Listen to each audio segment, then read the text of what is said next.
YCP నాయకుల్ని చూస్తుంటే కొంతమందిని ఈ రోజు కొంచెం బాధగా ఉంది. ఎందుకంటే గతంలో అధికారంలో ఉన్నప్పుడు కానీ మొన్నటి వరకు కూడా వైసీపీ నుంచి బి టీం అనేది ఒకటి ఉండేది.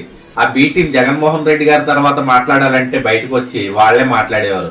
దాంట్లో మొదట్లో అంబటి రాంబాబు గారు కానీ, కోడాల నాని గారు కానీ, లేదంటే గనక పేరు నాని గారు కానీ, రోజమ్మ గాని వీళ్ళు ఎదరకొచ్చి వాయిస్ ఇచ్చేవారు.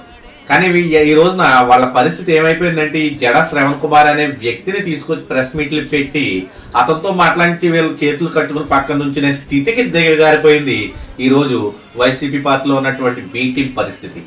ఇది నేను ఎందుకు చెప్తున్నానంటే జడ శ్రవణ్ కుమార్ అనే వ్యక్తి గతంలో చంద్రబాబు నాయుడు గారి దగ్గరికి వెళ్ళి 170 స్థానాల్లో పోటీ చేస్తాను, ఒక్కొక్క స్థానానికి 5 కోట్లు ఇమ్మని చెప్పి అడిగారన్నది ఉన్నటువంటి ప్రచారం.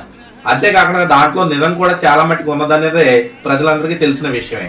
కానీ ఆ చివరిలో కూడా నేను 2 చోట్ల పోటీ చేస్తాను పోనీ అక్కడికైనా నాకు టికెట్ ఇచ్చి నాకు డబ్బులు ఇవ్వండి అని మహాప్రభుని అడుక్కుంటే ఆ రోజు నా చంద్రబాబు నాయుడు గారు కానీ బయటికి వెళ్ళిపోమని చెప్పి మెడ పట్టుకుని బయటికి గెంటేసిన పరిస్థితి.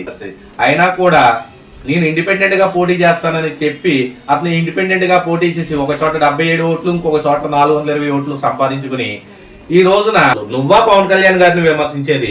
నీ ఇష్టం వచ్చినట్టు డిబేట్లలో కూర్చునో లేదంటే గనక యూట్యూబుల్లోనో నీ ఇష్టం వచ్చిన సొల్లంతా చెప్తూ నీ హర్రికథలు నీ పేటీఎం బ్యాచ్ లేకపోతే నువ్వు ఇంటారేమో గానీ ఇక్కడ ఎవరు కూడా జన సైనికులు గాని ప్రజలు గాని నీలాంటి సొల్లిగడి మాటలు ఆఫ్ సూట్ గడి మాటలు వింటానికి ఎవరు సిద్ధంగా లేరని ఒకసారి నీకు మళ్ళీ గుర్తు చేస్తున్నాం.